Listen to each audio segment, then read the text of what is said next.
Assalamualaikum warahmatullahi wabarakatuh. Saya Nika Marlina Sunandi, calon guru penggerak angkatan 9, bertugas di SMP Negeri 6 Langkap Lancar, Kabupaten Pangandaran.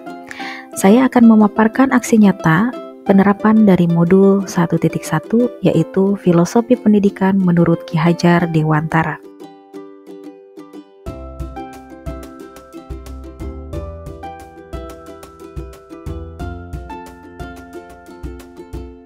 Selama mengikuti pendidikan guru penggerak pada modul 1.1, saya merasa yang pertama senang bisa mengikutinya dengan baik dan dapat mengetahui bagaimana pandangan Ki Hajar Dewantara terhadap pendidikan. Selain itu, saya merasa bahwa pembelajaran yang saya lakukan sebelumnya itu masih berpusat pada guru. Padahal yang seharusnya pembelajaran berpusat pada peserta didik seperti yang digaungkan oleh Ki Hajar Dewantara, sehingga nantinya peserta didik mampu mengembangkan kemampuannya sesuai dengan kodrat alam dan kodrat zaman. Sebelum saya mengetahui filosofi pemikiran pendidikan menurut Ki Hajar Dewantara, yaitu terlalu menuntut peserta didik untuk bisa mengejar materi ajar dan saya bisa memberikan materi ajar tersebut sesuai dengan waktu yang sudah direncanakan. Terlebih saya mengajarkan matematika yang memiliki banyak sekali materi yang perlu diajarkan. Saya masih beranggapan bahwa ketuntasan materi ajar lebih penting daripada melihat karakteristik peserta didik serta kebutuhan dari peserta didik itu sendiri. Selain itu, di samping penuntasan materi ajar, saya masih menggunakan pembelajaran yang monoton. Saya tidak melihat keinginan dan kebutuhan peserta didik. Padahal, dalam pembelajaran matematika sendiri itu diperlukan inovasi dan kreativitas agar peserta didik menyukai dan termotivasi untuk belajar matematika. Saya banyak belajar tentang pemikiran Ki Hajar Dewantara sehingga saya dapat merubah pola pikir saya mengenai pembelajaran. Filosofi pendidikan menurut Ki Hajar Dewantara menyadarkan saya pentingnya pembelajaran yang berpihak pada peserta didik, guru yang bertugas juga sebagai fasilitator dan menuntun peserta didik, memberikan kebebasan peserta didik dalam berekspresi, memberikan kesempatan peserta didik tumbuh dan berkembang sesuai dengan kodratnya.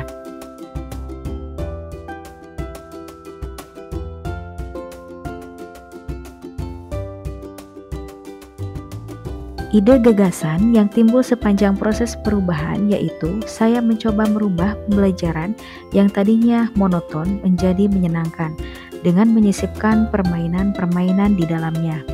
Kemudian, mengubah cara pandang saya terhadap peserta didik yang awalnya berorientasi terhadap nilai, sekarang berubah menjadi berorientasi terhadap proses. Kemudian, merancang pembelajaran yang berpusat pada peserta didik dengan menerapkan nilai-nilai kolaboratif, aktif, mandiri, dan berani, serta melakukan kegiatan-kegiatan yang dapat menumbuhkan karakter budi pekerti yang baik bagi peserta didik.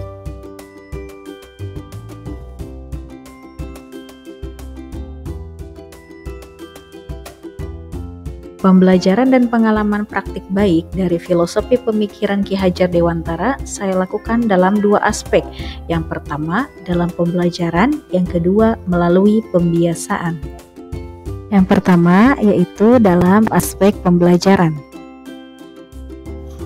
Dalam pembelajaran, hal pertama yang saya lakukan yaitu melakukan perencanaan seperti merancang RPP dan berdiskusi dengan teman sejawat sesama guru matematika. Hal ini bertujuan agar pembelajaran dapat terencana dengan baik dan mendapatkan masukan dari teman sejawat. Kemudian, melakukan pembelajaran yang diawali dengan berdoa untuk memunculkan sifat religius yang dilanjutkan dengan penyampaian tujuan pembelajaran agar peserta didik mengetahui tujuan yang akan dicapainya nanti.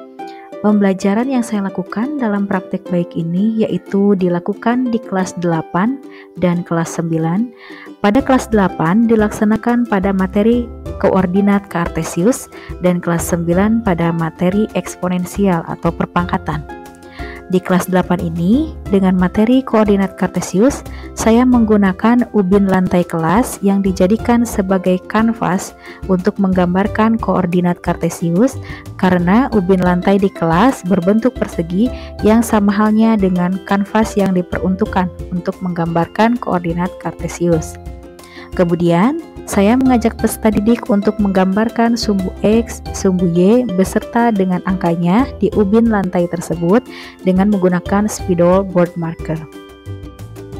Setelah koordinat kartesius tersebut sudah tergambar pada ubin lantai kelas, peserta didik dikenalkan dengan berbagai macam materi yang ada di materi koordinat kartesius dengan memanggil satu persatu peserta didik untuk merasakan gambaran koordinat kartesius dengan menunjukkan mana sumbu X, mana sumbu Y, ataupun posisi suatu titik. Dengan tampilnya peserta didik ke depan akan melatih keberanian, kemandirian, keaktifan, sekaligus peserta didik dapat merasakan langsung bagaimana posisi suatu titik dengan cara mereka berdiri pada koordinatnya.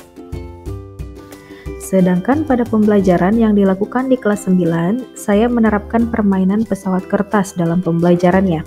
Diawali dengan kegiatan berdoa untuk menumbuhkan nilai religius, kemudian peserta didik diberikan tujuan pembelajaran yang akan dicapai. Dilanjutkan dengan kegiatan berkelompok untuk mencari sifat-sifat eksponensial yang dapat mereka eksplor dari buku sumber ataupun internet. Setelah berdiskusi mengenai sifat-sifat eksponensial, masing-masing peserta didik membuat soal mengenai penyederhanaan eksponensial dengan menggunakan sifat-sifat eksponensial yang dituliskan di dalam selembar kertas. Nantinya, kertas yang berisi soal akan dijadikan pesawat untuk diterbangkan secara bersama-sama. Setelah diterbangkan, peserta didik diminta untuk mengambil satu pesawat dan mengerjakan soal yang ada di dalam pesawat kertas tersebut. Diusahakan kita mengawasinya agar tidak ada peserta didik yang mengerjakan soal yang dibuatnya sendiri. Jadi, peserta didik harus mengerjakan soal milik temannya. Dari kegiatan pembelajaran ini dapat menumbuhkan nilai-nilai keaktifan, keberanian, kemandirian, serta kolaboratif, sekaligus dapat menumbuhkan motivasi belajar peserta didik karena mereka dapat belajar sambil bermain. Praktik baik lainnya yang saya lakukan yaitu melakukan pembiasaan. Pembiasaan tersebut saya lakukan sebelum memulai pembelajaran dengan merapikan posisi meja dan kursi peserta didik. Memang hal ini merupakan hal yang kecil, namun dapat mengembangkan sifat disiplin peserta didik. Selain itu, saya menerapkan pembiasaan membersihkan kelas sebelum pembelajaran berlangsung. Hal ini bertujuan agar peserta didik merasa nyaman ketika belajar dengan kondisi kelas yang bersih dan rapi.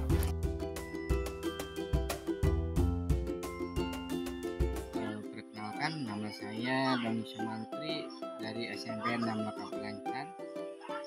Saya pikir apa yang telah dilakukan oleh Ibu Nika terhadap pembelajaran yang memasukkan secara permainan, terus sebelum belajar menjaga kebersihan, itu sangat bagus sekali.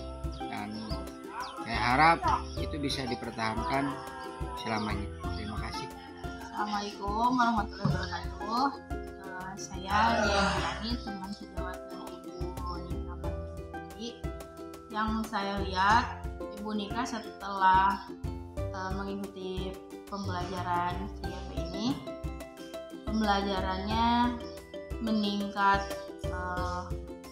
kualitas pembelajarannya meningkat secara signifikan, terlihat dari cara penyampaiannya dalam mengajar, kemudian pengondisian kelasnya menjadi lebih baik, seperti pembiasaan merapikan, membereskan meja, kemudian dari metode pembelajaran yang dipakai juga lebih inovatif. Semoga kedepannya bisa lebih baik lagi agar bisa berimbas kepada guru-guru yang lain termasuk saya. Assalamualaikum warahmatullahi wabarakatuh. Perkenalkan, nama saya Sita Pradaswita dari kelas 9B. Setelah saya belajar dengan Bu Nika dari maba matematika, saya sangat merasa senang dan terhibur dengan metode pembelajaran permainan pesawat-pesawatan.